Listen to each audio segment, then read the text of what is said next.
Olá, sejam bem-vindos. Hoje nós vamos falar sobre histologia, especificamente de tecido adiposo.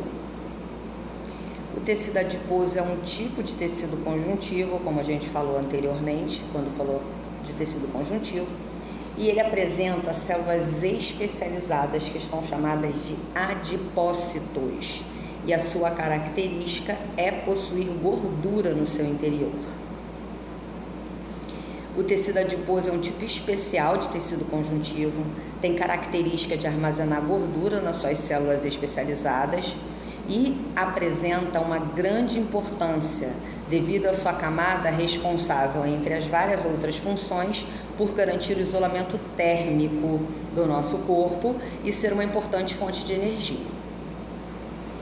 Trata-se de um tipo especial de tecido, sendo destacado pela quantidade de gordura que ele é capaz de armazenar, está presente nas células chamadas adiposas ou adipócitos, forma grandes agregados constituintes de tecido, ele forma uma camada, vamos dizer assim, tá? Essas células podem ser encontradas também de maneira isolada ou formando pequenos conjuntos no tecido conjuntivo frouxo. Os adipócitos são células que, como as outras, apresentam membrana plasmática, núcleo e organelas. As características mais marcantes é a presença de gordura no citoplasma, que muitas vezes ocupa praticamente toda a região da célula, movendo o núcleo para um lugar mais na periferia da célula, mais na beira da célula, e são os únicos que são capazes de armazenar lipídios na forma de triglicerídeos, sem que nenhuma de suas funções sejam prejudicadas. Então, a célula do tecido adiposo, ela armazena gordura sem prejudicar as funções da célula, mesmo que essa célula esteja com todo o seu interior da membrana preenchida por gordura e seu núcleo lá no cantinho. Mesmo assim, ela continua exercendo todas as suas funções. Ela é uma célula específica de armazenada de gordura. A formação do tecido adiposo ocorre com base nas células do mesênquima, que é um tecido embrionário, tá? É um tecido de formação no embrião, tá? Os adipócitos são capazes de armazenar gordura no citoplasma e sua formação faz com que o acúmulo dessa substância seja em pequenas gotículas. E essas podem fusionar de forma a uma única gota grande ou então permanecer separado. Ele pode fazer das duas formas, depende da situação. O tecido comum, amarelo ou unilocular, possui células grandes que, quando desenvolvidas, apresentam apenas uma gota grande de gordura e ocupa grande parte dessa célula. Os adipócitos desse tipo de tecido podem aumentar de tamanho conforme vão acumulando gordura no seu interior. Essa gordura apresenta, portanto, esse tecido possui uma coloração que varia do branco ao amarelo escuro, estando essas variações relacionadas com a dieta, com a composição alimentar da pessoa, tá? Esse tecido é altamente vascularizado, ou seja, bem irrigado por circulação sanguínea, apresenta septos que possuem vasos e nervos. Fibras de colágeno saem desses septos e garantem a sustentação dos adipócitos, ou seja, continuam mantendo ele nutrido de gordura. São encontrados nas paredes dos vasos sanguíneos, apresentam apenas um adipócito. O tecido adiposo unilocular forma a pele. Quando nascemos, essa camada tem praticamente a mesma espessura no corpo inteiro. Entretanto, à medida que a gente cresce, ela se desenvolve em algumas áreas e se reduz em outras. E também a gente tem a variação desse acúmulo de tecido adiposo, dependendo se for um homem ou uma mulher. Os locais de acúmulo de tecido adiposo são diferentes. Esse tipo de tecido apresenta uma série de funções. Estão sempre relacionadas à reserva de energia, proteção, sustentação dos órgãos internos e atuação como isolante térmico. Aqui a gente tem um tecido adiposo multilocular, tá?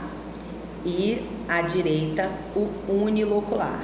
Olha a diferença de aparência entre um tecido com apenas uma gota de gordura em cada célula, vamos dizer assim, uma gota grande de gordura em cada célula, e o outro composto de várias gotículas. O tecido adiposo pardo ou multilocular apresenta células que, quando desenvolvidas, possuem gotículas de gordura de diferentes tamanhos no citoplasma, bem como várias mitocôndrias. Devido à grande vascularização e à grande quantidade de mitocôndrias, este tecido adquire uma coloração parda, enquanto no tecido adiposo unilocular temos células grandes no tecido adiposo, e no multilocular essas são pequenas e de formato de polígono. O tecido adiposo é especializado na produção de calor, estando relacionado com a manutenção de temperatura corporal. Esse tecido nos adultos está presente apenas em algumas regiões e, diferentemente do unilocular, é encontrado em praticamente todo o corpo. Uma quantidade maior de tecido adiposo é observada no recém-nascido. Em animais que realizam hibernação, por exemplo, ele está presente em grande quantidade. E nesses animais é conhecido como glândula hibernante, porque esses animais utilizam esse acúmulo de gordura durante a hibernação para manter temperatura corporal, produção de energia. Então eles conseguem dormir por um longo período, normalmente no período do inverno. Eles se alojam em locais bem reservados e eles dormem durante um longo período, durante meses, fazendo consumo dessas células adiposas, dessa gordura, para se manter quente, tá? E manter a produção de energia para manter a manutenção básica do corpo. Depois desse período, quando eles saem da hibernação, eles normalmente estão bem emagrecidos e aí eles começam a fazer reposição dos alimentos para repor esse tecido adiposo. Funções do tecido adiposo. O tecido adiposo armazena lipídios, sendo depósito de energia. Garante proteção contra choques mecânicos, contra impacto, porque ele é um isolante.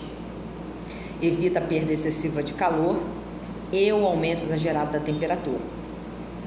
Esses tecidos podem ser encontrados também preenchendo algumas partes do corpo. Garante que os órgãos permaneçam na sua posição.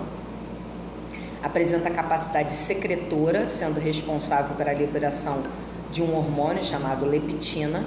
E esse hormônio atua informando o cérebro sobre a presença de tecido adiposo excessivo e leva à supressão do apetite.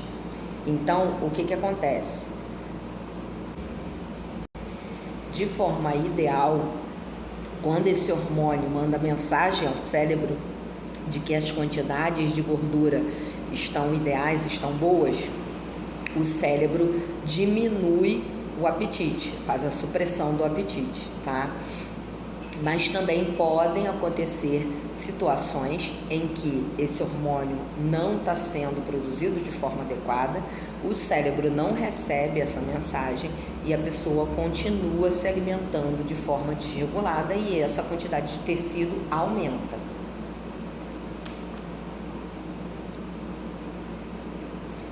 Por exemplo, quando a gente entra numa dieta e a gente faz atividade física, a gente vai ter a queima desse tecido mais frequente do que o acúmulo do mesmo. Quando a gente tem uma vida sedentária, a gente não faz nenhuma atividade física para queima eficiente desse tecido adiposo, ele vai se acumulando, porque o cérebro ele age apenas com a saciedade momentânea. Se esse processo de se alimentar continua, o cérebro literalmente para de se meter, vamos dizer assim. E a gente continua armazenando tecido adiposo, já que não tem a queima, ele vai se acumulando, porque como o corpo vai utilizar ele para produzir energia, o corpo sabe da necessidade dele. Então não vai jogar fora por qualquer motivo. Quando a gente faz a queima, o corpo automaticamente vai se adaptando àquela queima, e aí ele não armazena tanto, ele utiliza uma quantidade maior porque ele precisa produzir energia. Como você consome menos, o acúmulo vai ser menor. Espero que vocês tenham gostado desse resumozinho de tecido adiposo. Até um próximo encontro.